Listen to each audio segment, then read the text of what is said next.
저는 어릴 때부터 신앙생활을 했어요. 어릴 때부터 신앙생활을 했는데, 예수님을 28살에 인격적으로 만나고 나서 제일 억울했던 게 뭐냐니까, 내가 들었던 대부분의 하나님 말씀이 사실 좋은 말씀들이 많았지만, 성경과는 좀 달랐어요. 제가 거기서 큰 충격을 받았어요. 성경은 그렇게 말하고 있는 게 아니잖아. 성경은 근데 왜 우리는 이렇게 알고 있었지?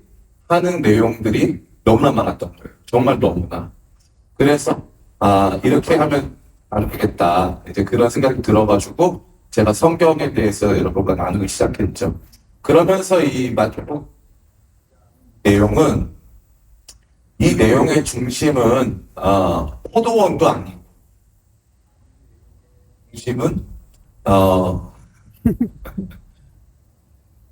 이게 저는 그냥 하거든요. 왜냐하면 저 아신 분 아시지만 원래 저는 이런 거 구애받지 않아요. 근데 이걸 영상으로 보는 지체들이 있을 것 같아서 나중에라도 그래서 제가 이거를 조금 예민하게 구는 것처럼 원래 안 예민한데 구는 것처럼 여러분 비칠 수 있어서 너무 송구합니다.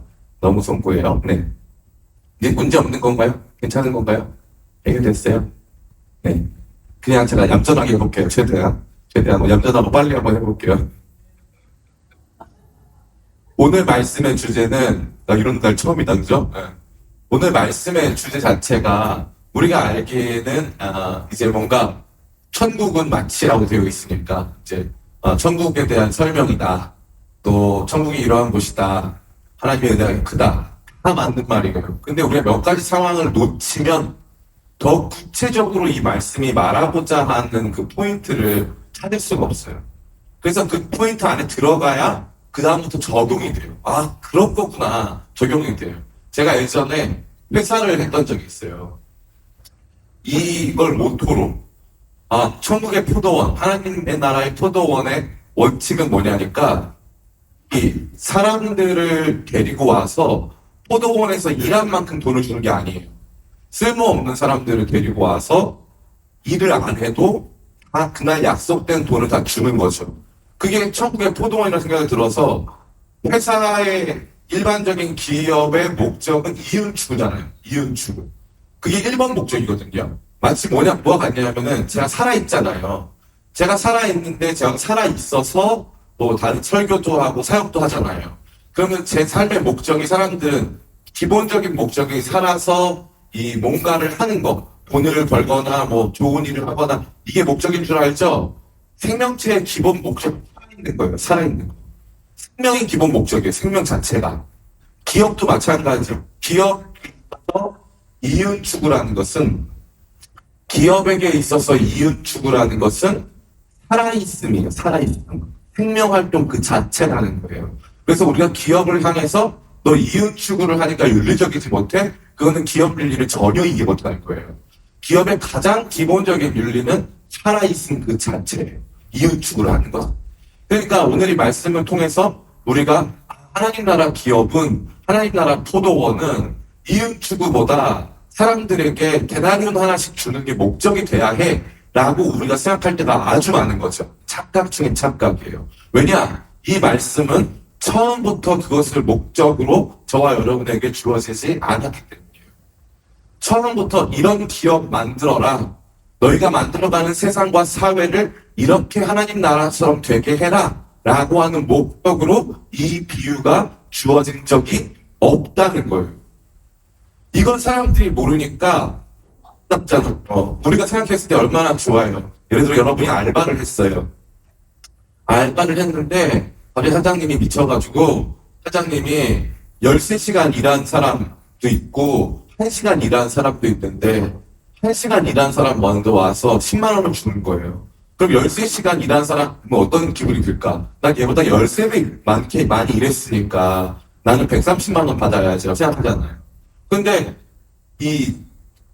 나중에 보니까 13시간 넘게 일한 사람도 똑같이 10만 원 주는 거죠.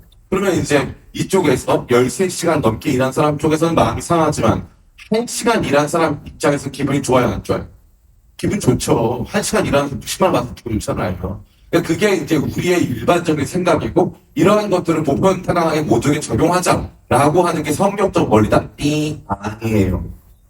절대 아니에요. 여러분 오해하시면 안 돼요. 제가 그렇게 회사가 망했어요. 네. 회사의 기본 목적은 사는 거예요, 일단. 그래서 기업은 1차적으로 이윤 추구를 목적으로 해야 되는 거예요. 그게 아니고 만약에 목사님 저희 기업은 안 그런데 그러면은 그 기업을 자세히 열어봐야 돼요. 자세히 열어봐서 정말 이 기업의 여러 가지 차원에서의 목적이 이윤 추구가 아니라면 그럼 뭐냐? 기업이 아닌 거예요. 비즈니스가 아닌 걸로 그냥 간주하면 돼요. 그거는 사업 혹은 뭐 그거는 사회사업 혹은 복지 뭐 이런 걸로 보면 되는 거예요. 근데 우리가 이 말씀을 너무 오랫동안 오해했고 이 말씀과 같은 세상을 만들어야 할 거라고 하는 잘못된 이데올로기로 이 말씀을 자의적으로 해석해 온 것입니다. 그렇기 때문에 저는 오늘 여러분에게 이 말씀이 원래 어떻게 해석돼야 하는지에 대해 잠시 나누고 또 그 말씀 우리가 그러한 해석의 틀 안에서 어떻게 적용해야 하는지를 함께 생각해 보면서 정말 이상한 사장님, 이 사장님 왜 이렇게 하셨을까? 사장님이 우리한테 원하는 건 뭘까? 라는 것을 한번 생각해 보면서 우리의 삶을 비춰보고 또 결단하는 그런 시간 갖기를 원합니다. 자, 우리가 관찰을 한번 해보겠습니다. 먼저 이 말씀이 어떠한 내용일까요? 이 말씀 보니까 네, 첫 번째는요. 따라해볼까요? 나중된 자와 먼저 된 자. 성경을 읽을 때 뛰어나 주세요. 성경을 읽을 때 제일 중요한 게 뭐냐니까 프레임워크, 다시 말해서 틀을 확인하는 거예요. 틀을. 이 틀. 이게 이 말씀이 그냥 주어진 게 아니라 어떤 틀에서 주어졌네 라는 것을 알 필요가 있다는 거죠. 그럼 어떤 틀일까요? 19장, 요 앞장, 우리 27절부터 30절까지 말씀 제가 또 화면 준비했습니다. 27절부터 한번 같이 한번 읽어볼까요? 시작. 이에 베드로가 대답하여 이르되 보소서 우리가 모든 것을 버리고 주를 따라 싸운데 그런즉 우리가 무엇을 얻으리까? 예수께서 이르시되 내가 진실로 너희에게 이르노니 세상이 새롭게 되어 인자가 자기 영광의 보좌에 앉을 때에 나를 따르는 너희도 12보좌에 앉아 이스라엘 12지파를 심판하리라. 또 내 이름을 위하여 집이나 형제나 자매나 부모나 자식이나 전토를 벌인 자마다 여러 배를 받고 또 영생을 상속하리라. 그러나 먼저 된 자로서 나중되고 나중된 자로서 먼저 된 자가 많으니라. 아멘. 요거 띄워놔 주세요. 이게 포인트예요. 그러나 먼저 된 자로서 나중되고 나중된 자로서 먼저 된 자가 많으니라. 자, 이 말을 여러분 어떻게 해석합니까? 우리 호영이 어떻게 해석이 돼요? 먼저 된 자가 나중되고 나중된 자가 먼저 된다. 어떻게 해석이 돼요? 먼저 된 자보다 나중된 자가 더 중요한 사람이 된다. 아니면 먼저 된 자와 나중된 자가 똑같아진다. 어떤 것 같아요? 1번이에요, 2번이요? 손가락으로 한번. 1번. 나중된 자가 더 중요해진다. 나중된 자가 역전이 이루어진다. 예, 우리가 그동안 저런 실수를 많이 해온 거예요. 왜냐하면 만약 그랬으면 먼저 된 자가 나중되고 나중된 자가 먼저 된다. 이 말씀이 여기서 끝났어야 돼요. 근데 이게 뭡니까? 이 비유, 우리가 오늘 읽은 이 포도원 품꾼의 비유 끝에 보니까 16절. 오늘 말씀 16절. 여기는 그러나로 시작하잖아요. 그러나. 잘 기억하세요. 마태복음 19장 80절은 그러나로 시작해요. 근데 오늘 우리가 읽었던 20장 16절은 같이 읽겠습니다. 시작. 이와 같이 나중된 자로서 먼저 되고 먼저 된 자로서 나중되리라. 아멘. 그러니까 어떤 일이 발생하는 거예요? 이거는 똑같아진다. 나중된 자와 먼저 된 자가 똑같은 품삯을 받아서 먼저 되고 나중된다는 게 의미가 없이 먼저 된 자, 나중된 자 모두 똑같은 보상을 받는다. 모두 같아진다. 라는 걸 의미합니다. 이거를 저는 한 번도 배운 적이 없어요. 근데 이거 성경만 제대로 읽으면 이 프레임 다시 말해 위에 앞에 있었던 이야기가 뭐냐면 도자가 첩기가 못 간다. 근데 사람으로서는 안 되는데 하나님이 하신다. 그러니 사람들이 놀랬어요. 베드로가 물어보는 거예요. 우리는 많은 것을 버렸는데 그럼 우리는 무엇을 받을 수 있습니까? 너희는 나중에 나와 함께 이스라엘 12지파를 심판하고 이 땅에서 자기의 재산과 자기가 가지고 있는 것들을 버린 자들은 더 많은 것을 받게 될 것이다. 그러나 먼저 된 자가 나중 된 자가 먼저 된다. 그렇기 때문에 그 양의 총량에 비교해서 내가 얼마를 했기 때문에 비율적으로 보상받는 게 아니라 먼저 된 자와 나중 된 자 모두가 같은 보상을 받게 된다. 왜 그러냐니까 하면서 이상한 사장님 비유가 나오는 거예요. 그러고 나서 이 마지막에 그러므로 혹은 이와 같이라는 표현을 통해서 이 하나님께서 행하실 일들을 보여주는 거예요. 잘 들으셔야 돼요. 이게 하나님 나라 원리가 아니라 하나님께서 이렇게 하실 거라는 거예요. 하나님 나라가 다 이런 거다 아니에요. 하나님 나라 원리 믿어져 있지만 이 자체를 원리 삼아서 교회에 적용하거나 이 자체를 원리 삼아서 기업에 적용하거나 이 자체를 원리 삼아서 단체에 적용할 수는 없습니다. 이건 하나님이 저와 여러분에게 주님 나라 위해서 희생하고 헌신하는 사람들이 받아야 될 상급이 있지만 그 받아야 될 상급은 하나님께서 공의롭게 공정하게 모두 먼저 된 자와 나중 된 자가 같은 수준으로 받게 할 것이다. 그때 하나님께서는 뭘 당하신다? 그때 하나님께서는 제 다리를 왜 미치시죠? 제 구두를 왜 미치는 거죠? 정말 제일 부끄러운 부분인데. 네, 감사합니다. 네. 오늘 제가 뭐 잘못했나요? 제가 이 정도 수치를 당할 정도인가요? 제가 오늘? 제가 무슨 문제가 있나요? 네. 네. 갑작스럽게 제 다리를 미친 거는 좀 부끄럽네요. 네. 감사합니다. 오늘 설명 잘못하고 있는 것 같아요, 제가. 먼저 된 자와 나중 된 자의 기본적인 질서, 그 프레임, 그게 바로 해석의 틀이에요. 자, 그러면 이 관찰 지점을 가진 거예요. 이제 앞에 그러나 먼저 된 자, 나중 된 자, 나중 된 자, 먼저 된다. 이와 같이 먼저 된 자, 나중 되고 나중 된 자, 먼저 된다. 너무 중요한 표현이에요. 이 두 개가 하나의 이 형식적인 틀을 이루고 있는 거예요. 그래서 그 다음부터 이제 또 나타나는 거죠.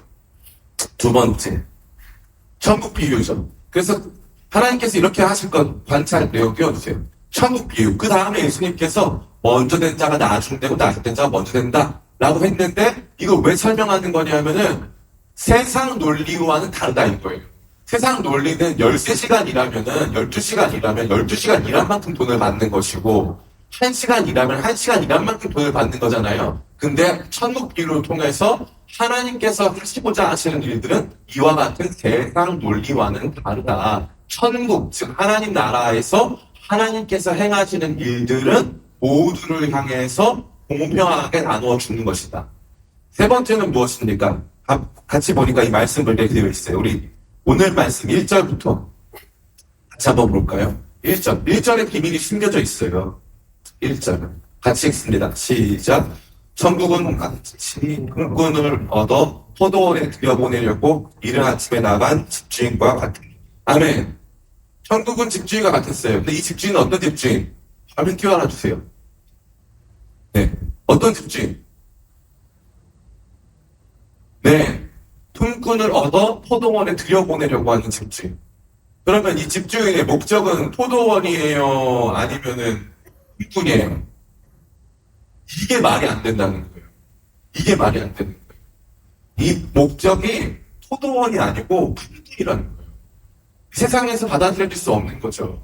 품꾼이 목적인 거예요. 다시 말해 하나님의 열심은 저와 여러분과 같은 사람들이 향해 있다는 거예요. 이 사람들이 함께 만들어갈 그 일의 목표점에 있는 게 아니라 하나님께서는 이 사람들을 찾으러 다니시는 거예요. 그래서 어떻게 하냐니까 첫 번째는 계속 나가요, 집을. 1절에 이른 아침에 집을 나가죠. 그죠? 그 다음에 3절에 또 제3시에 나가보니 라고 되어 있죠. 5절에 제6시와 제9시에 또 나가. 제3시 여기다 숫자에다가 더하기 6을 하면 돼요. 제3시는 그럼 몇 시? 아침 9시. 그 다음에 제6시는 몇 시? 낮 12시. 제9시는 몇 시? 오후 3시. 그 다음에 몇 시에도 나갔어요? 제11시. 제11시는 오후 5시를 의미해요. 오후 5시. 오후 5시에도 나가는 거예요. 그러니까 이 일이 목적이에요? 포도원이 목적이에요? 품꾼이 목적이에요? 품꾼이 목적이에요. 처음부터. 그리고 포도원 주인이 열심히 나가요? 아니면은 한번 나가고 다시는 안 나가요? 열심히 나가요. 계속 나가요. 그러면 이 품꾼들이 자기를 써달라 그랬어요? 아니면 포도원 주인이 먼저 물어봤어요? 포도원 주인이 먼저 물어봤어요. 이 사람들은 지금 구직 의사가 없어요. 실업급여 주면 안 돼요. 이런 사람들은 실업급여 주면 안 됩니다. 지금 놀고 있잖아요. 주로 이 사람들은 어디 있어요? 장터국수 먹고 있었겠죠?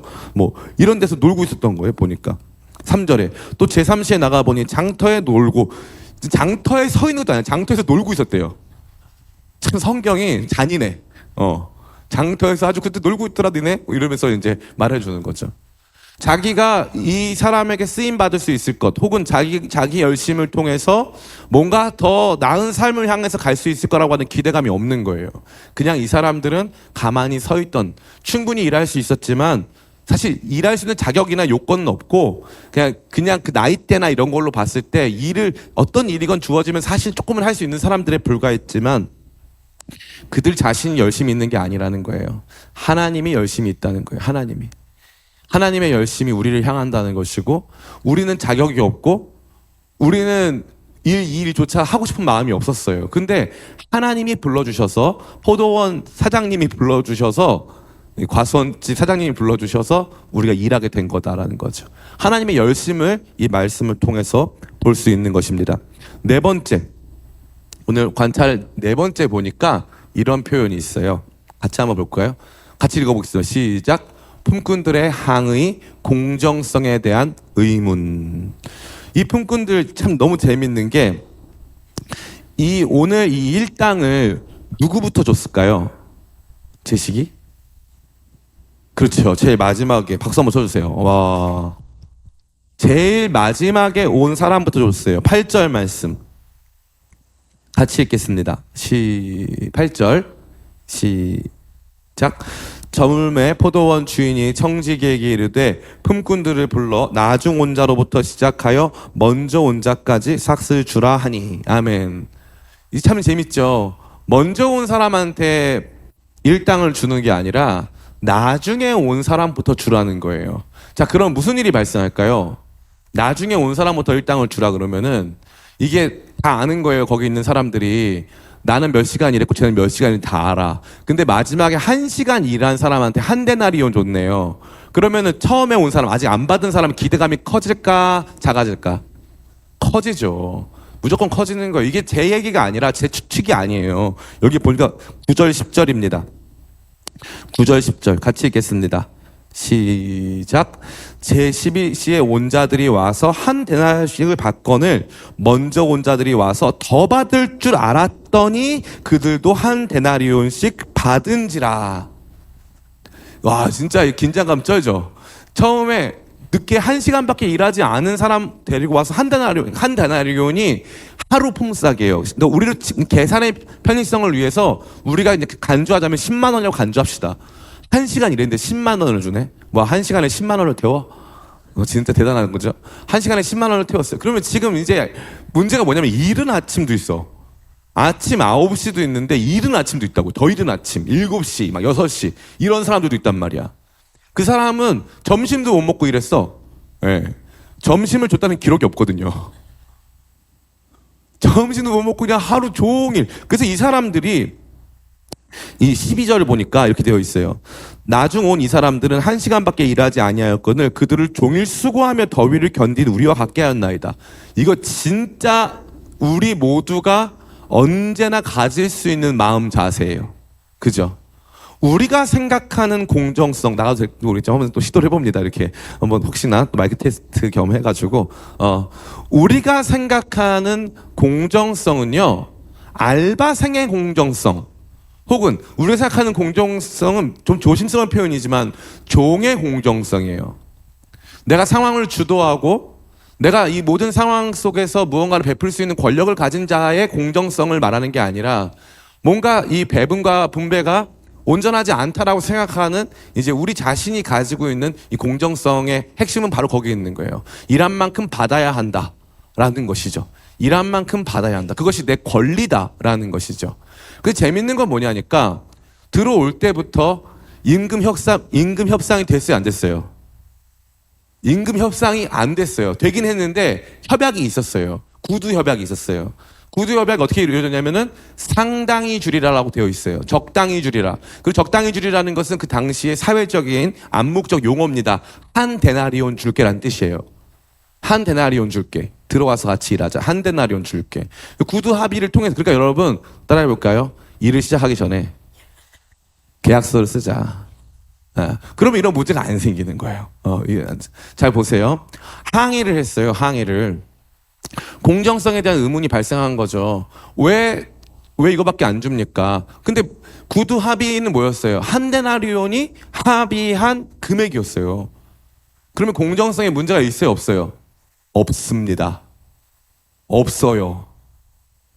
공정성 문제 없어요. 약속하고 구두 계약하고 온 거예요. 그 두 번째, 이 사람들은 이럴 말한 권리가 있어요? 없어요? 예, 이른 아침에 온 사람들은 의미가 있을 수도 있어요. 근데 다른 모든 사람들, 11시에 온 사람 빼고 다른 모든 사람들이 이 공정성의 의문을 제기한 거예요. 근데 그 사람들은 그런 공정성을 말할 수 있는 이유가 왜 없습니까? 이 사람들은 일 안 하고 싶었어요. 일하려고 하는 의지가 없었어요. 일할 수 있는 상황도 아니었어요. 그런데 하나님께서, 다시 말해 포도원 주인이 초청한 거예요. 일할 수 있도록 자리를 준 거죠. 근데 사람은 뭐가 되는 거예요? 호의가 계속되면 논리인 줄 아는 거죠. 호의 이렇게 하니까. 호의가 계속되니까 권리인 줄 안 거예요. 그래서 그냥 나는 마땅히 내가 여기 왔던 어떠한 상황과 상관없이 나는 몇 시간을 일했으니까 돈을 얼마 받아야 된다. 이게 종의 공정성, 소비자 공정성 같은 거예요. 우리는 이것을 하나님 나라에도 적용하고 싶어하고 하나님께도 적용하고 싶어해요. 근데 하나님께서 이것을 원천 봉쇄하시죠. 1번, 내가 주인이고, 2번, 내가 그렇게 주고 싶고, 3번, 너는 나랑 그런 계약을 했어. 4번이 중요해요. 4번이 뭔 줄 알아요? 내가 이렇게 하려는 의도와 목적이 중요하다는 거예요. 하나님께서 그렇게 하려고 하는 의도와 목적은 무엇이었습니까? 우리 수정이? 하나님이 왜 이렇게 공정성을, 우리가 생각했을 때 종의 공정성, 어떻게 보면 근로자 공정성, 소비자 공정성을 무시하면서 하나님께서 왜 이와 같은 파격적인 조건으로 하루 일당을 지급하고 있느냐라는 거죠. 그 내용이 15절에 등장해요. 왜 그것이, 하나님께서 왜 그렇게 했을까요? 박수 한번 쳐주세요. 정말 대박인 게 설교 시간 내내 딴짓하고 저걸 맞췄다는 거. 진짜 너무 충격적입니다. 저게 11시에 온 사람 같은 느낌인 것 같아요. 우린 종일토록 맨날 앞에 앉아가지고 모든 질문을 다 받아내면서 왔던 이들과 동등하게 됐습니다. 너무 대단한 것 같아요. 네. 15절 말씀 같이 볼까요? 15절 같이 봅니다. 시작. 내 것을 가지고 내 뜻대로 할 것이 아니냐? 내가 선함으로 네가 악하게 보느냐? 아멘. 여기서 바로 우리가 이 모든 판단의 반전이 일어나는 거예요. 우리는 한 번도 이것을 주인의 공정성으로나 혹은 이 권력자의 공정성으로 보지 않았어요. 내가 노동자니까, 내가 근로자니까 난 내가 일한 만큼 합당한 대우를 받아야 해라는 생각을 가졌죠. 사실은 내가 어떤 정당한 권리를 가질 수 없는 여러 가지 요건이 있음에도 불구하고, 심지어 나의 권리는 그 협약된 내용에 기초하고 있다는 것을 알면서도 이건 불이하다라고 본능적으로 저와 여러분 모두 느끼고 있는 거예요. 근데 하나님은 처음부터 이 포도원과 이 효율과 이 돈 때문에 이 일을 했어요? 아니면은 밖에서 놀고 있는 사람들한테 일 주려고 하신 거예요? 일 주려고 한 거잖아요. 일 줘서 뭐 주려고? 한 데나리온 주려고. 한 데나리온 받을 수 있는 자격 갖게 하려고 들어오게라고 한 거예요. 그 사람의 효용과 상관없어요. 그러니까 이게 제가 말했잖아요. 이걸 자꾸 이 내용을 여러분이 감정이입을 해서 그 나쁜 사장님, 여러분 알고 있는 나쁜 사장님과 여러분이 당했던 그러한 어떤 차별과 자꾸 접목시키려고 하면 안 돼요. 이건 그 뜻이 아니에요. 제가 뭐라고 말했어요? 베드로가 말하는 거예요. 주님, 저는 주님을 위해서 모든 것을 버리고 따라왔습니다. 맞아. 너네한테도 영생을 상속하게 될 것이고 너네한테 상급이 있을 거야. 말씀하셨어요. 그럼 거기서 끝났나요? 아니요. 그러고 나서 그러나 먼저 된 자가 나중되고 나중 된 자가 먼저 될 거야. 다시 말해서 너희가 이 세상을 떠나고 나서 수천 년 동안 이 복음을 위한 일들에 수많은 사람들이 부름받을 텐데 그들 모두에게 나는 동일한 상급을 줄 거야. 그 말씀하시는 거예요. 그러니까 이거는 단순 적용하면 안 된다고요. 단순 적용하면 안 된다고요. 하나님의 선하심과 그분의 부르심의 선하심. 다시 말해 우리가 쓸만해서 우리가 무슨 굉장히 뭘 잘해서 우리를 불렀다고 하는 그 착각들, 난 이걸 받을 만한 충분한 권리가 있어 라고 하는 이러한 권리의식들을 통째로 뭉개뜨리시고, 내가 너를 부른 건 은혜로 부른 것이고, 내가 주려고 하는 이 모든 것들, 먼저 든 자 나중되는, 다시 말해 나의 공평성, 나의 공정성, 이 모든 것들은 내 권리고 너도 거기에 합의해서 들어온 거 맞아. 그러니까 이 모든 게 뭐라는 뜻이에요? 은혜라는 거예요. 은혜. 여러분 세상에 나가서는요, 노동법에 대해서 예민하고 민감하게 하셔도 됩니다. 그렇게 하세요. 여러분의 권리를 찾으셔도 돼요. 그건 당연한 거죠. 시민의 권리입니다. 괜찮아요. 그런데 우리가 이것을 어디에 적용할 때, 교회에 적용하기 시작하면서부터 우리의 생각과 마음은 노예적 공정성, 근로자적 공정성, 소비자적 공정성을 가지고 하나님께 들이밀 수 있다 없다? 없다라는 거예요. 없다. 불가능하다는 거, 불가능. 그건 안 된다는 거죠.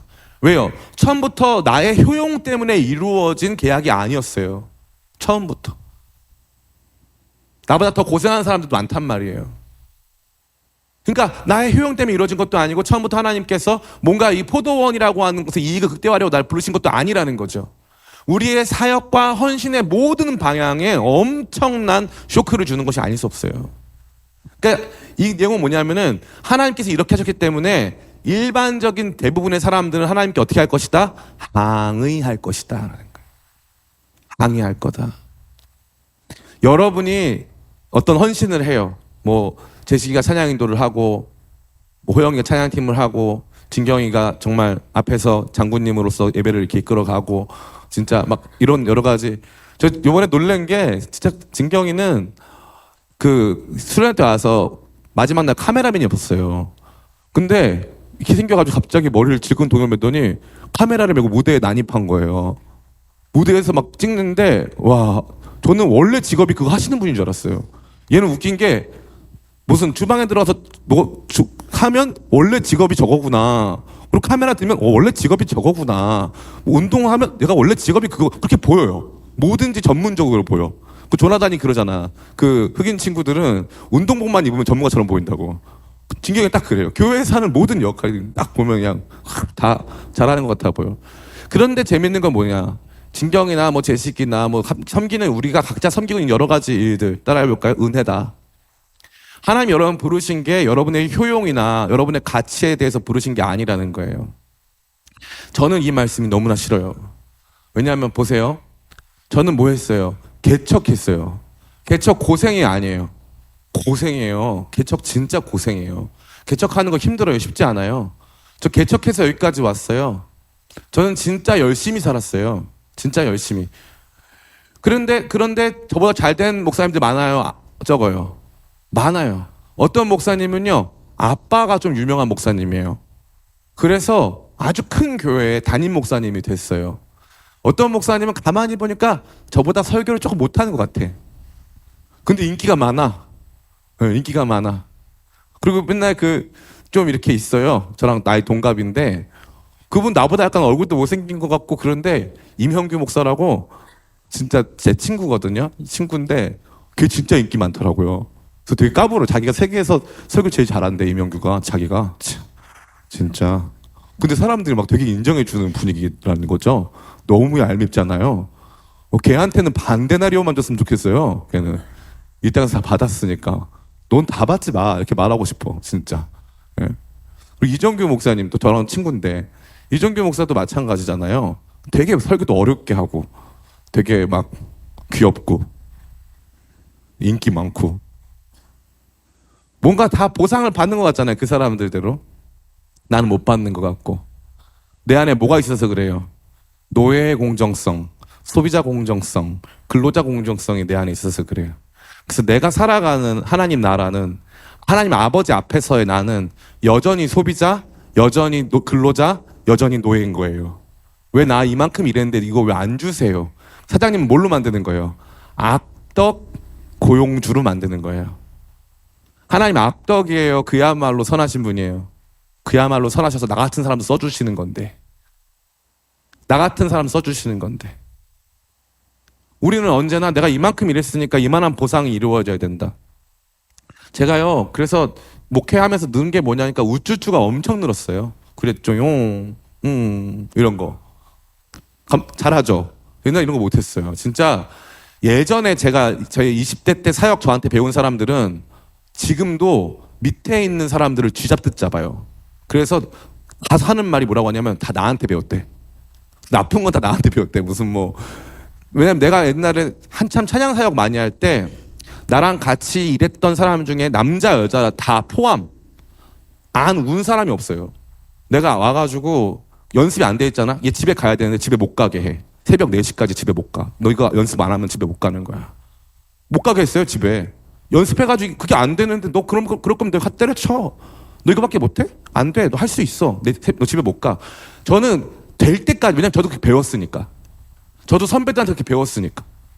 그 플레이가 될 때까지, 그 연주가 그 사운드 나올 때까지 무슨 그 뒤에 스케줄 이런 거 필요 없어요.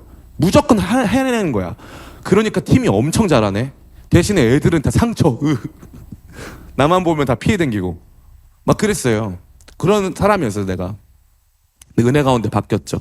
이제 목회하면서 더 바뀐 건 좀 더 과해졌지. 그래서 뭐 괜찮아 걱정하지 마, 목사님 다 해줄게, 이걸로 바뀌었어. 근데 그러고 보니까 조심스럽게 그러고 보니까 우리 청년들 안에 제2의 저의 잘못된 모습이 나타나더라고요. 그게 뭐냐면 권리의식 같은 거예요. 목사님, 제가 교회에서 이만큼 하지 않았습니까? 제가 이 정도 헌신했잖아요. 그래서 저는 사실 거기다 대고 그게 왜? 내가 너한테 그거 안 하면 안 된다고 협박했어? 계약했어? 돈 준다고 약속했어? 사람들 앞에서 칭찬해 준다고 약속했기 때문에 그거 한 일이야? 아니잖아. 그런데 사람들은 자꾸 자기가 한 일에 대해서 공로화, 이른바 크레딧으로 만들어서 크레딧을 쌓아놔가지고 나 이 정도 받을 만한 자격이 있다. 자꾸 자격을 들이미는 거죠. 그런데 하나님께서 말씀하시는 내용은 뭐예요? 이 모든 것들이 은혜였다는 거예요. 은혜. 그래서 오늘 이 말씀은 굉장히 명확해요. 베드로 나중에 순교합니다. 어떻게 해요? 로마에 들어가서 아주 유명한 영화가 있어요. 지금은 그런 신앙 영화가 많이 안 나오는데 옛날에는 신앙 영화가 나오면 무조건 전 세계 1등을 했어요. 제일 유명한 게 배너라는 영화, 배너.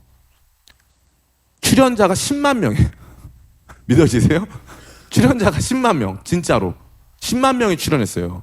근데 그 영화 엄청난 영화인데 전 세계 1등 했어요. 수년 동안. 그 다음에 찰턴 헤스턴이라는 사람이 나왔던 이제 10개. 그래서 홍해바다 진짜 갈라지고 그런 거. 그 진짜 찍고 막 이런 거. 보통 사람들이 아니에요.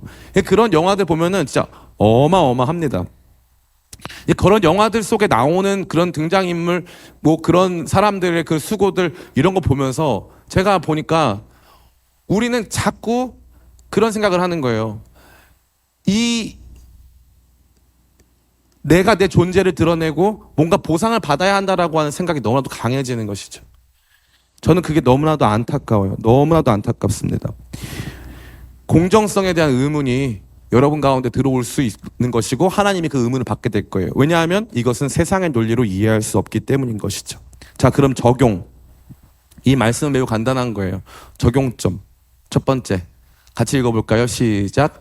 하나님의 열심은 포도원이 아니라 우리를 향합니다. 하나님의 열심, 우리를 향하고 있다. 베드로 그 영화 얘기다 말았구나.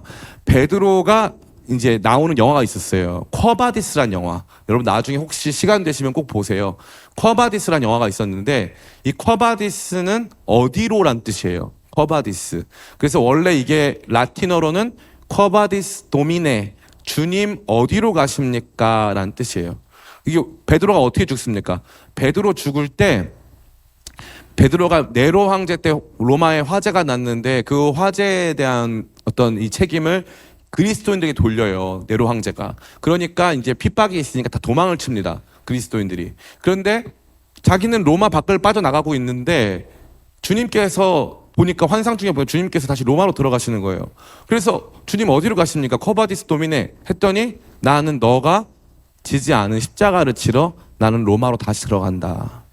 그렇게 해서 이 베드로가 로마로 다시 들어가서 십자가를 거꾸로 지죠. 십자가를 거꾸로 져서 거기에서 순교를 해요. 그러면 보세요. 베드로가 공이 많아요? 호영이가 공이 많아요? 베드로랑 호영이랑 헌신을 비교하자면 베드로는 거꾸로 십자가 졌고 호영이는 찬양팀 보컬 싱어하잖아요. 우리 교회는 좀 베드로 같은 저를 언제든 부인할 수 있을 것 같은 그런 귀한 친구인데 우리 생각에는 베드로가 받은 게 더 많아요. 그게 우리 논리예요. 근데 하나님 어떻게 하겠다는 거예요? 하나님은 똑같이 취급해 주겠다. 그럼 우리는 막 반발이 일어나는 거예요. 베드로 입장에서. 그리고 다 같이 베드로가 돼요. 그러면 호영이한테 이 말씀은 은혜일까요? 아니면은 힘든 말씀이 될까요? 은혜죠.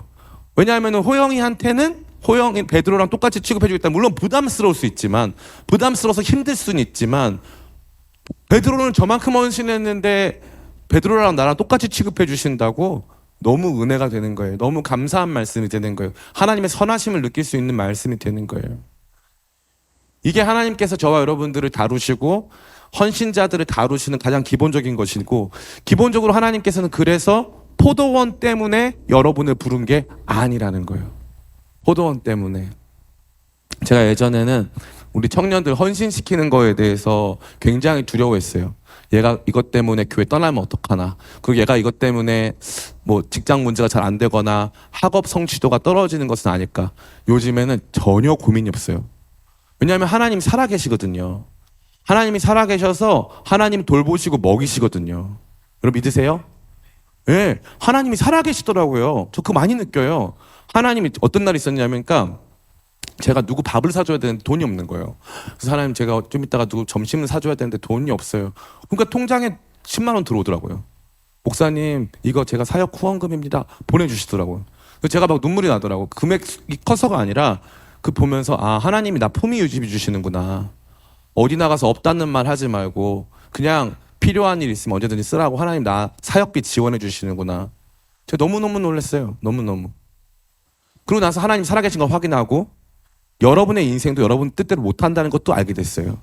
자, 여러분들이 대학교에서 올 A 맞았어. 인생에 아무 문제가 없어요? 그래도 있어요. 그래도 많아요. 많습니다. 올 A가 소용이 없으리만큼 많아요. A 학점은 내가 생각했을 땐 거의 의미가 없어졌고, A 학점을 받기 위한 열심과 수고와 일관성과 그런 성실은 의미가 있어요. 그런 학점 자체는 큰 의미가 없더라고. 그래서 제가 옛날에는 학교 빠지고 이제 너 예를 들면 너 선교 가자. 목사님 저 그러면은 한 3일 결석해야 되는데요. 그래도 가자. 요즘은 그렇게 해요. 그래도 가자. 목사님 저 회사 그만둬야 되는데 그래도 가자. 저는 그냥 그렇게 말해요. 지가 감동되면 가는 거지 못 가질 거. 뭐 있어? 못 가면 못 가는 거고 가면 가는 거지. 그냥 가자 그래요. 그냥 하자 그래요. 예전에는 자꾸 제가 이걸 뭘 하자고 하면 얘가 나 때문에 손해볼까 봐라는 생각 되게 많이 했어요. 나 때문에 손해볼까 봐. 아니더라고요. 만약에 하나님이 저를 통해서 여러분에게 뭔가를 요청하고 함께 포도원에 들어가자고 말씀하시면은 그거는 하나님께서 여러분에게 한 데나리온 주시기 위한 과정이더라고요. 그걸 발견한 거예요. 그래서 이제는 거침이 없어요. 거침이 없습니다. 전혀 거침이 없어요. 여러분이 제가 여러분한테 개인적으로 돈을 달라고 했습니까? 뭐 개인적으로 여러분 힘들게 했습니까? 그런 적 없잖아요. 저 개인적으로 만나기 힘들잖아요. 그잖아요. 제가 여러분을 개인적으로 안 만나는 이유가 있어요. 저 개인적으로 만나면 행복합니까? 안 행복합니까? 안 행복해요. 제가 개인적으로 만나면 말이 많아요? 적어요? 그죠? 박찬호 선수랑 만나고 싶어요. 누가 말 더 많은지. 진짜로. 저도 내가 말하면서 내가 이러면 안 되는 데까지 막 말을 해요.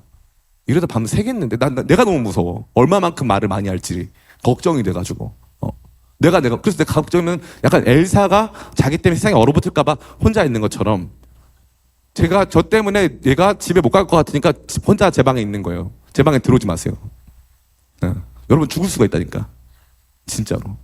위험해. 죽을 수가 있어. 저한테 뭐 조언 구하지 마. 여기 우리 민수 형제도 와 있는데 초원 AI 물어보세요. 그게 낫습니다. 그게 간단해. 정리가 돼 있어. 나랑 시작하면 게임이 정리가 안 돼. 예, 정리가 안 돼. 정말 영원 무궁토록, 예, 영원 무궁토록 대화를 나눠야 됩니다. 하나님께서 근본적으로 관심 있는 건 여러분 자신이에요. 그럼 여러분들이 교회에서 사역하면서 여러분들이 하나님 나라 일하면서 여러분 착취당하고 여러분 써먹으려고 하나님이 부르시는 거예요? 아니면 한 데나리온 주시려고 부르신 거예요? 한 데나리온 주시려고 부르신 거예요. 결혼 생활 하면서 여러분 인생을 살아가면서 관계 맺고 하잖아요. 결혼 생활하고 연애도 하고 딱 그때 아 이거 더 이상 결혼 아니구나, 더 이상 연애 아니구나 하는 시점이 딱 와요. 그게 뭐냐 하니까 상대방이 나를 효용으로 평가할 때 아 이거 더 이상 이거 아니구나, 이 관계 이어가면 안 되겠구나, 그걸 딱 보게 되는 거예요. 물론 다양한 배경이 있죠. 그런 대화가 나오게 된. 그런데 상대방이 나를 효용으로 평가할 때 직장에선 괜찮아요. 직장에선 그래야 해요. 여러분 착각하지 마세요. 직장 상사도 나를 우리 부장님은 나를 효용으로 생각해. 그래야지. 그럼 부장 집사님이 아니라 부장님이 나 교회 부장 집사님이란 제도에 부장이라는 단어를 바꿨으면 좋겠어. 섬김 집사님 뭐 이런 거 쓰면 좋겠어. 책임 집사님, 책임져 주시는 그분까지 부장이니까 이미지가 안 좋아요. 안 좋아. 부장님이 막 나보고 PPT 만들려고 그랬어. 근데 못 만들었어. 근데 부장님이 아니 장 대리는 왜 이거밖에 못하나? 이러면 부장님 저를 효용으로 평가하시는 거예요. 부장님 저의 능력만 보시는 거예요. 제 효율만 따지시는 거예요. 이러면 부장님이 너무 오해합니다. 부장님을 너무 힘들게 할 수 있어요, 여러분. 한편으로는 그게 공격이 될 수도 있겠네요. 근데 진짜 참된 인간적 관계 안에서는 그게 아니라는 거예요. 하나님도 마찬가지예요. 하나님이 여러분 안에서 관계 맺으심은 여러분 그 관계 맺고 그냥 두지 않으시고 꼭 사역을 시키거든요. 사역을. 그래서 저는 교회 안에서 여러분 사역 멈추려고 하면 안 돼요. 사역 안 하는 성도 문제 있어요. 근데 공식적으로 말씀드립니다. 아무 사역도 안 하고 싶어 한다? 문제 있는 거예요. 문제는 다 나쁜 건 아니에요. 어떨 땐 번아웃에 문제가 있을 수 있는 거고 관계적 문제가 있을 수도 있는 건데 문제를 계속 가져가는 게 문제죠. 네. 아무 사역도 안 하는데 나는 정말 그분의 은혜 가운데 늘 살아가길 원한다? 미안한 말이지만 착각이에요. 신앙생활은 그렇게 주어진 적이 없어요. 단 하나도 없어요. 평신도로 살아. 자, 성경에 평신도란 말 나옵니까? 안 나옵니까? 안 나와요. 대신 뭐라고 말합니까? 너희는 왕 같은 제사장이라고 말해요. 기본값이 제사장. 기본값이. 근데 사역 안 한대. 막 지쳤대. 그럼 뭐야 무슨 사역했냐? 그러니까 보니까 없어. 사역한 게 없어. 근데 지쳤대. 사람이 그럴 수도 있어요. 사역 안 해도 지칠 수 있어. 왜냐하면 저도 어떤 날 침대에서 24시간 누워있어도 지칠 때가 있거든요. 뭐 지칠 때가 있겠죠. 그럴 수 있겠죠. 근데 문제는 24시간 정도 괜찮은데 72시간, 96시간을 계속 침대에만 있는다. 그 문제 있는 거예요. 평신도가 돼가지고 나는 가만히 여기서 섬기고 있겠다. 뭘 섬기는데?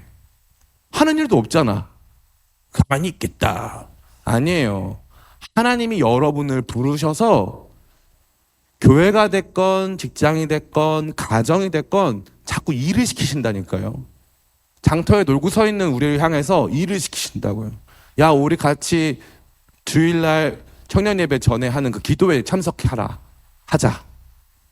우리 같이 아침에 우리 아이들 조이풀 베이비 아이들 우리가 좀 케어하는 일 같이 하자.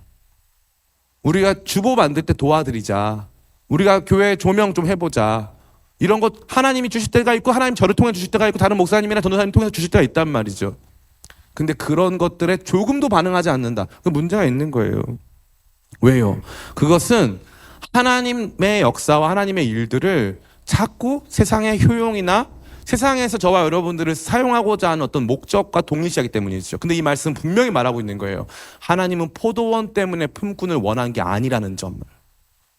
여러분 때문에 여러분 찾으러 가셔서 여러분을 그 포도원으로 인도하셔서 일할 수 있게 하신 거죠. 교회는 하나님의 포도원이에요.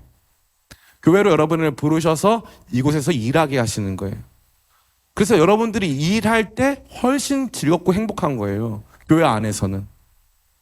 목사님, 저는 일하면서 상처받는 거 너무 많이 봤어요. 목사님, 저는 일하면서 많이 지쳤어요. 그러면 1번, 일하면서 상처받는 시스템을 고치고, 일하면서 지치고 있는 너 자신의 삶을 개혁하고, 그 사람과의 관계를 회복하는 일이 선행될 것이지, 아예 일 자체는 하지 말자. 나는 평생 그냥 교회 예배 참석만 하겠다. 이것은 완전히 잘못된 거예요. 주님의 초청은 언제나 기쁨의 교회나 뭐 하나님 나라에 너가 필요해서가 아니고, 이 일이 너한테 필요해서예요. 이 사역이 여러분한테 필요해서. 선교 갔다 온 모든 팀이 증언하잖아요. 선교를 가서 다 느끼는 게 뭐냐니까 선교지에 내가 필요가 없다는 점을 느껴요. 제가 케냐 나이로비에 2016년에 갔어요.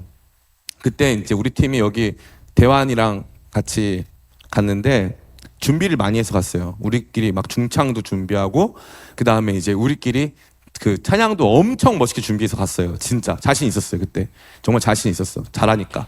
그래서 갔는데 우리가 하는 찬양을 내가 아무리 잘해도, 내가 무슨 마커스 뭐 그 이상으로 잘해도 아프리카 친구들이 하는 찬양이 따로 있어요. 그래서 1번 준비하지 말걸 그 생각을 했어요. 우리 중창도 했어요. 넬라 판타지 이것도 했어요. 느낀 건 하지 말걸. 그리고 도리어 우리가 노래를 배웠어요. 그 아이들한테. 예. 잠보도 배우고. 예. 그 다음에 하쿠나 문구 까마 왜왜 웃고 있네요. 잠비아 출신. 하쿠나 문구 까마 왜왜 이것도 배우고. 재밌는 게 우리가 준비한 건 별로 큰 의미가 없었어요. 근데 그게 기분 나빴을까? 하나도 기분 안 나빴어. 우리가 거기 가 있는데 하나님께서 우리를 통해서 일하시더라고요.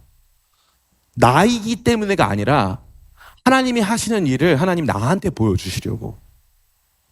그래서 하나님 나 부르시더라고요. 그래서 하나님의 관심은 나이로비에 있는 것도 아니고 저희가 만났던 그 나이로비에 있는 이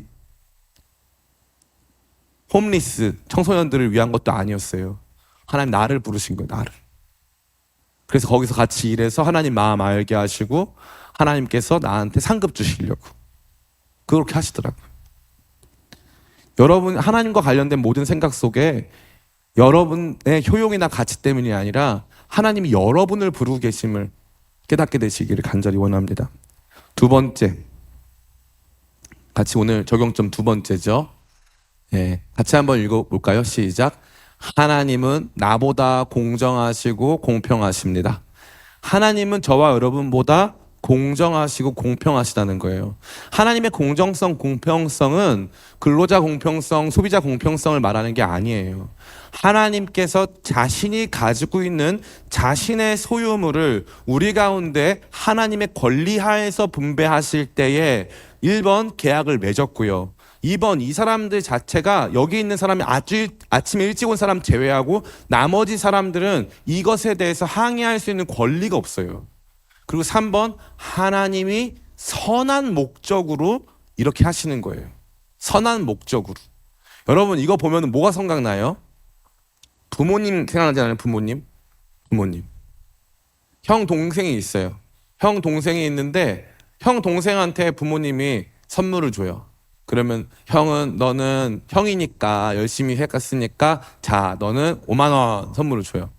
동생은 동생이니까 2만 원 주는 가정도 있지만 어떤 가정은 너는 동생으로서 살면서 올해 한 해 동안 형한테 많이 혼도 나고 고초가 많았으니까 5만 원 이러는 거예요. 그러면 작은 신랑이가 일어나요. 너는 왜 5만 원 주고 왜 형은 5만 원 받아? 또 싸워. 부모님 마음이죠.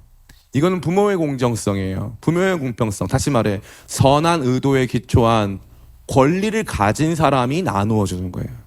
권리를 가진 사람이 나누어 주는 거예요. 여러분이 만약 당근마켓 나눔을 했어요. 당근마켓 나눔을 하는데 어떤 사람한테는 이제 장롱을 주기로 하고 어떤 사람한테는 소파를 주기로 했어요. 근데 소파를 가지러 온 사람이 먼저 왔어. 먼저 와가지고 말하는 거예요. 저 장롱 나 주세요. 제가 먼저 왔잖아요. 제가 해결해 드릴게요. 저 주세요. 저 주셔야 돼요. 의미 있어요, 없어요? 의미 없어요. 내가 주겠다는 건데, 내가 내 걸 주겠다는 건데, 그리고 내가 선한 의도로 그냥 내가 이게 처분할 목적이면 그러세요, 가져가세요 이러면 되죠. 근데 내가 어떤 사람, 이게 필요해 보이는 사람들을 내가 선정해서 내가 주겠다는데 이 공정성이 왜 너한테 있냐 이거죠. 왜 받으려고 하는 너한테 있어? 이 말이에요. 내가 합법적으로 선한 의도로 내가 누군가를 불쌍히 여기는 마음에 내가 주려고 하는데 왜 너가 거기에 권리를 주장해? 라고 되는 거죠. 어떤 사람은 이렇게 얘기해요. 그럼 일을 시키지 마시든가요. 일을 시키지 말고 그냥 줬으면 아무 문제 없잖아요. 일을 시키고 줬으니까 마치 노동에 대한 급여 같잖아요. 노동에 대한 급여 같으니 그러면은 노동에 비례해서 줘야 될 거 아닙니까? 라고 사람들이 생각하는 거예요. 뼛속까지 하나님의 선한 의도와 하나님께서 충분히 행하실 수 있는 그분의 권리를 오해하고 왜곡하는 발언이 아닐 수 없습니다. 왜 그랬어요? 이 사람들 노동을 한 건 맞아요. 노동을 한 건 맞아요. 근데 이 사람들이 노동시장에서 완전히 배제된 사람들이에요. 왜냐하면 그렇으면 아침에 이 인력시장에서 아침에 이 사람들은 이미 다 일하러 갔을 거예요. 이 사람들은 노동할 수 있는 여건이 아니었어요. 노동마저도 이 사람들에게 주어진 근거 같은 거였고, 노동마저도 이 사람들에게 주어진 혜택이었던 거예요. 하나님의 공정성과 공평함에 대한 의문 우리는 많이 들어요. 어떤 사람은 나보다 더 많은 걸 갖는 것 같고 저 사람은 나보다 더 못 갖는 것 같다. 거기 안에는 안타까운 한 가지가 들어있는데 그것은 철저히 자기 주관이라는 거예요. 자기 주관. 내 판단이 모든 것을 알 수 있다라고 하는 거죠. 만약에 여러분 다시 태어날 수 있는 기회가 주어진다면 어떤 사람으로 태어나고 싶습니까? 라는 질문에 중학생들이 뭐 1번 차은우 막 다 나왔어요. 나왔는데 저는 차은우. 근데 그랬는데 나왔는데 3번이 이재용이었어. 이재용. 3번이 이재용. 애들이 다 몇 번 찍은 줄 알아요? 3번 찍었어요. 이재용. 이재용 씨는 우리보다 받은 게 많다고 생각한 거죠. 그래서 제가 그랬어요. 이재용으로 살려면 일단 이혼을 한번 해야 되고 깜빵에 2번을 갔다 와야 돼요. 그리고 재판도 지금도 받고 있어요. 지금도 받고 있어요. 재판도. 그럼 깜빵 2번 기본 깔고 이재용으로 살래? 그럼 사람들이 그건 싫다는 거예요. 우리가 타인의 삶에 대해서 나는 저 사람이 가지고 있는 표면적인 것을 보고 나보다 많다고 생각해. 근데 그렇지 않아요. 절대 그렇지 않아요. 사람은 모두 자기만의 지옥에 살고 있는 거예요. 자기만의 어려움이 누구나한테 다 있는 거란 말이에요. 자꾸 우리 자신이 내가 판단자가 되고 내가 공정한 분배자가 돼서 내가 사람들한테 충분히 객관적이고 공정하게 판단하고 뭔가를 분배할 수 있는 사람을 착각하고 하나님께 적용하는 거예요. 하나님, 저 사람은 저렇게 하면 안 돼요. 저 그럴 때 진짜 많아요. 저 목사님은 저렇게 유명하면 안 됩니다. 근데 가만히 보니까 그 목사님 유명해서 더 영혼이 피폐하는 사람도 많아요. 유명해서 영혼이 피폐해지고 하나님과 더 멀어지고 있는 사람도 굉장히 많습니다. 근데 우리가 그런 내면이나 영적인 것까지 알아요, 몰라요? 모르잖아요. 그런 관심도 없잖아요. 그래놓고 맨날 하나님 불공평하대. 하나님 저 사람한테는 잘해주시고 이 사람한테는 못해주시고 하나님의 불공정성, 그렇지 않아요. 이 말씀을 통해 우리가 보게 되는 것은 하나님 공정하시다.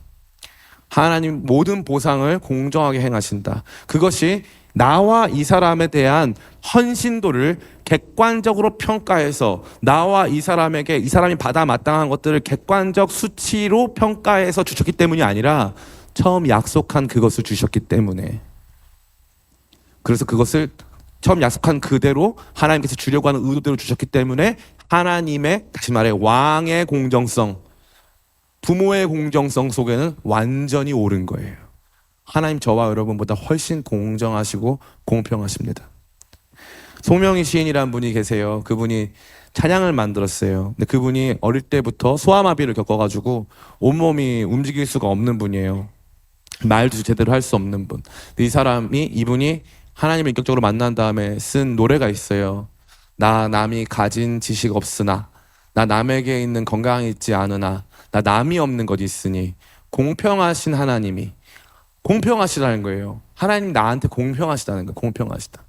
이거 인정하는 게 너무 어려워요. 저는 어렸을 때 아버지도 안 계시고 집은 너무나 가난하고 나는 재능이 많았거든요. 하고 싶은 재능인데 학원을 다녀본 적이 없어요. 남들 다 가는 피아노 학원도 가본 적이 없고 남들 다 다니는 뭐 우리 때는 이제 주판 돌리는 주산 학원이라고 있었는데 그 정도로 늙었다는 거죠. 주판 학원도 가본 적이 없어요. 저는 늘 학교 끝나면 늘 갈 곳이 없었어요. 집에 가도 아무도 없으니까 갈 곳이 없었어요. 그게 제 삶이었어요. 다른 친구들, 엄마 아빠 있는 친구들 이렇게 부러웠고, 그래서 늘상 누군가 나를 비교하며 살아왔어. 늘상 누군가와 내가 가진 것들에 대한 총량을 비교하는 데 익숙해졌어. 늘상 내가 하나님께 뭔가 받아야 될 것들에 대해서 예민하고 민감했었어. 그런데 이 말씀이 저를 완전히 뒤집어 엎었어요. 하나님은 공정하십니다. 하나님 공평하세요. 그분의 공정함과 공평함을 우리 차원에서는 이해할 수 없을 수 있어요. 그러나 하나님 차원에서 하나님께서 공평하시다고 지금 말씀하고 계시잖아요. 내가 약속한 대로 내 권리에 따라서 나눠줬어. 이게 공평한 거야. 이렇게 해야 돼. 이게 내 뜻이야. 하나님께서 당신이 그러한 원망을 듣고 항의를 받으시지언정 하나님께서 행하고자 하시는 그 일에 대해서 하나님은 약속하신 그대로 공정하셨어요. 그리고 내가 그러한 것을 받기에 합당하지 않은 사람인 것이 밝혀졌을 때 그 공평이 공정과 공평을 넘어서 내게 은혜임을 발견하게 되는 것입니다. 마지막 세 번째예요. 같이 한번 읽어볼까요? 시작. 우리는 제11시에 부름받은 사람입니다. 이게 왜 중요하냐니까 베드로가 말했어요. 주님, 우리는 모든 것을 버리고 주님을 따랐습니다. 그래, 너희가 이렇게 저렇게 12지파를 다스리고 또 너희가 영생을 받을 것이고 너희가 많은 것들을 보상으로 받을 것이야. 그러나 먼저 된 자가 나중 되고 나중 된 자가 먼저 될 거야 라고 말씀하셨죠. 이 말씀은 1차적으로 베드로와 12제자와도 같은 초대교회 순교자들, 초대교회 사역자들에게 주신 말씀이에요. 다시 말해서 그들에게 있어서 그래, 내가 상 받겠다, 내가 상 제일 많이 받아야지라고 하는 하나님 주시는 보상에 대한 비례적 판단을 버리고 하나님께서 그런 것들을 은혜 가운데 네가 받은 그 상급만큼 다른 사람에게도 줄 거라고 말씀하시는 거예요. 그리고 나서 이 역사가 쫙 흘렀죠. 주님 오실 날이 멀지 않은 것을 우리가 다 눈으로 보고 있어요. 여러 가지 시대적인 상황과 자연 질서와 과학기술 문명의 발달 등이 우리로 하여금 이제 우리가 일반적으로 알고 있었다는 이 세계가 아닌 무언가 이 세계가 특이점에 도달하고 있다. 인간 안에 이제 이 칩이 들어오게 되고, 이게 제가 그냥 무슨 여러분 옛날 666 이런 거 말하려고 하는 건데요. 그건 아니고 농담이고, 그런 게 아니라 인간의 인간됨을 처음으로 넘어서야 하는 일들이 많이 생긴다는 거예요. 인간의 인간됨을 사실 신체적으로, 정신적으로 이 모든 것들이 인간의 인간됨, 다시 말해 인간이라고 하는 고유한 가치가 이제 다른 방향으로 우리가 만들어 놓은 기술과 접목돼서 완전히 다른 방향으로 나갈 수, 예를 들면 노화가 끝난다던가 여러 가지 일들이 우리 가운데 벌어질 수 있는 특이점들이 이제 거의 눈앞에 도래했죠. 그리고 이러한 미래적 불확실성들은 샘 알트만이라던가 일론 머스크, 얼마 전에 이제 영국에서 AI 이 기술 관련된 컨퍼런스가 있었어요. 다 왔어요, 거기에. AI 기술자들 다 왔어요. 그래서 그때 이제 영미권에서 개최한 그 컨퍼런스니까 그때 무슨 논의가 있었냐면은 지금 AI 기술에 대한 규제를 논의하는 건데 AI 기술 규제와 관련돼서는 중국도 참여해야 된다. 그 당시 이제 그 미중 갈등이 시작해가지고 중국이 과연 오겠냐? 그 중국이 우리 말 듣겠냐? 그랬는데 그래도 이제 영국에서 하는 거니까 영국 대표단이 중국 정부에 요청을 해서 중국 AI 전문가 다 왔어요. 답이 뭔 줄 알아요? 모르겠다는 거예요. 개발은 계속 이어지고 있어요. 개발은 계속 이어지고 있는데 AI가 얼마만큼 발전할지에 대해서 모르는 거예요. 제가 초원 AI라고 하는 우리 AI로 이제 영적인 서비스를 제공하는 청년 크리스찬 플랫폼을 제가 너무나도 적극적으로 지원하는 이유가 바로 거기에 있어요. 우리는요, 이 지금 특이점이 도달하고 있는 이 세계 안에 살고 있고요. 향후 5년, 10년 뒤에 이거 얼만큼 어떻게 발전해서 우리 일상을 어떻게 바꿔낼지 아무도 몰라요. 주님 오실 날이 멀지 않았단 말이에요. 그래서 그것들을 접근해서 선점해서 선용할 수 있는 팀이 필요하단 말이에요. 근데 어차피 우리가 못하잖아. 그럼 그걸 할 수 있는 팀들이 해줘야지. 그 기술에 가깝게 나가줘야 될 거 아니야. 근데 그거 할 수 있는 사람 아무도 없고 그거를 아주 젊은 팀한테 맡겨놨단 말이죠. 그러면 그 친구들이 도움을 구하고 싶어도 다 2단으로 정지해놓고 도움도 안 주고 또 말도 안 되는 생각했어요. 그거는 전혀 말도 안 돼. 도와줘야지. 함께 해줘야지. 어찌됐건 그런 시대 가운데 도래했어. 그러면은 우리는 지금 몇 시 정도에 부름받은 거냐면 이제 하나님 나라 위대한 일들은 이미 다 어느 정도 완성이 됐단 말이에요. 근데 지금 이때 저와 여러분들을 이 나라 가운데 부르시고 교회, 주의 몸된 교회 가운데 부르시고 선교 현장으로 부르신 것은 저와 여러분들을 11시에 불렀다는 뜻이에요. 11시. 우리가 뭐 엄청난 변화를 줄 수는 없지만 최선을 다해서 뛰는 거죠. 어저께 제가 개인적으로 손흥민 선수 굉장히 존경하거든요. 전 요즘에 젊은 사람들을 엄청 존경해요. 정말로. 저 여러분 존경합니다. 진짜로. 우리 이 시대를 살아가는 청년 여러분들의 삶이 어떤지 알기 때문에 가끔 제가 꼰대 마인드 나오죠. 그건 뭐 어쩔 수가 없어요. 아재 개그 꼰대 마인드 나오면 본능이에요. 본능. 라떼는 말이야. 이러면서 나오는 거예요. 근데 그거 빼고 제가 너무 이 젊은 세대를 존경해요. 정말 대단한 것 같아. 너무 훌륭합니다. 너무 대단한 사람들이 너무나도 많아.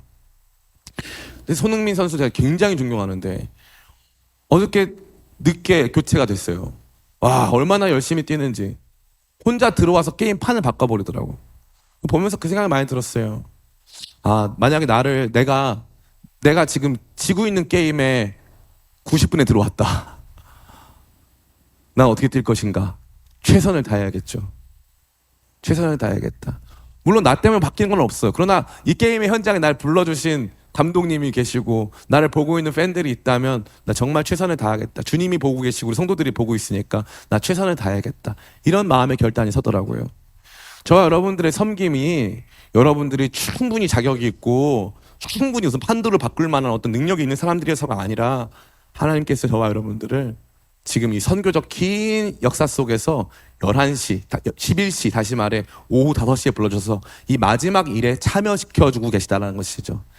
여러분들이 그러한 마음을 가지고 감사로 일하기를 축복합니다. 그리고 우리가 받을 영광이 어찌 보면 베드로나 이런 분들이 항의할 만한 것이 될 수 있다는 거예요. 걔네는요 밥도 안 굶었어요. 저 이완 목사 보니까 말랐던데 다이어트 한 거예요. 밥 굶고 고생한 거 아니에요. 쟤네는 십자가 안 졌어요. 쟤네 순교 안 했어요. 막 밑에서 아마 원성이 자자할 거예요. 그럼 주님께서 말씀하시겠죠. 가만히 있어. 내가 저 사람들한테 준다고 약속했고 내가 선함으로 나의 선함으로 주려고 했던 거야. 그러니까 이게 오라. 나 이렇게 줄 거야. 내가 권리가 있어. 라고 말씀하시면서 저와 여러분들을 그 현장으로 불러주셨습니다. 이제 말씀 마쳐요. 하나님께서는 제자들의 구원과 자신들의 삶을 공로로 여기고자 하는 사람들의 모습을 그들이 종교성에 빠지지 않도록 이 비유를 통해서 저와 여러분에게 우리의 삶과 헌신, 그것을 통해서 주실 보상이 무엇인지 알려주십니다. 결국 어떠한 상황 속에서도 우리는 우리 자신의 희생이나 공로를 자랑할 수 없는 존재임을 기억하게 하며 우리의 작은 희생과 헌신에도 하나님은 동일하게 주시는 분이시고 우리는 그 은혜를 날마다 자랑할 수밖에 없는 존재임을 알게 하시는 거죠. 우리는 오후 5시에 들어온 늦가기 포도원 품꾼들이고 하나님께서 주실 모든 것들은 우리에게는 다른 모든 사람들이 부러워할 만한 엄청난 은혜임을 기억하여 우리 하나님의 선하심, 그분의 부르심의 선하심, 우리가 드리는 헌신의 아름다운 가치를 다시 한번 확인하는 저와 여러분 다 되시기를 예수님의 이름으로 축원합니다.